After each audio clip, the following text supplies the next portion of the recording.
Xin chào các bạn, chào mừng các bạn đến với kênh YouTube của mình nha. Chúc các bạn và gia đình có một buổi tối vui vẻ hạnh phúc. Bây giờ khoảng còn 5 phút nữa là bước sang năm mới năm 2020 các bạn. Mình đang có mặt ở bến Bạch Đằng, phía trước công viên bến Bạch Đằng đó các bạn. Đây là cắm xe các bạn, cắm xe lâu rồi.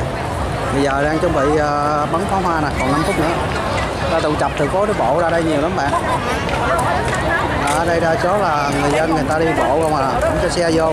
Xe vô là mấy xe vô lúc trước là trước 8 giờ 8 rưỡi các bạn. Sau này cấm xe hết trơn luôn á. Đây, ở giữa con lương quá trời người luôn mấy bạn.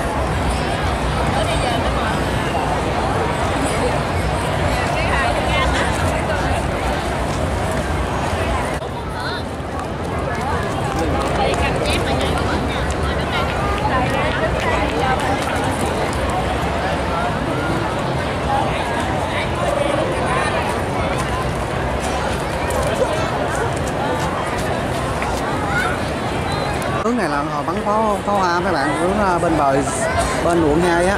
Đó, bạn thấy không? Đây là bên bờ sông.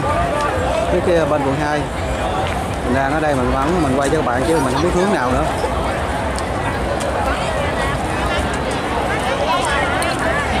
Còn khoảng 4 phút nữa các bạn.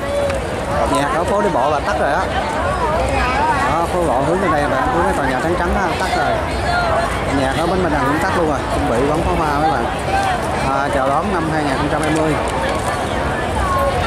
Nhân tiện chuẩn bị bước sang năm mới thì mình xin chúc tất cả các bạn và gia đình có một năm mới nhiều thành công và gặp nhiều may mắn các bạn trong công việc như cuộc sống luôn.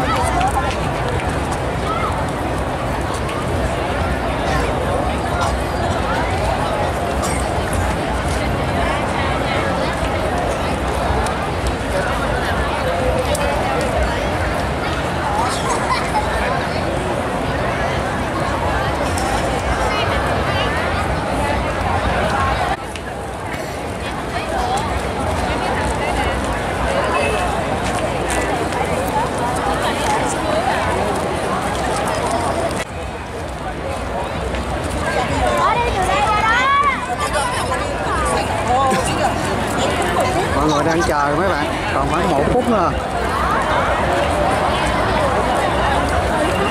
Còn khoảng 1 phút nữa là nghe tiếng bùm bùm, không biết bắn ở đâu. Tại năm nay là bắn 3 điểm mấy bạn. Một là Landmark 81 bến Bạch Đằng, 3 là công viên văn hóa Đầm Sen.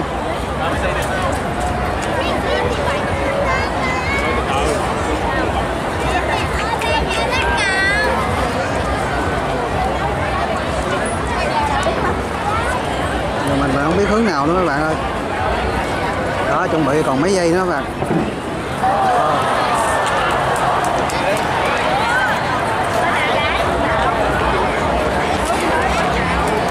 Giờ không biết bắn đâu nghe bùm bùm nãy giờ mấy tiếng đó bạn.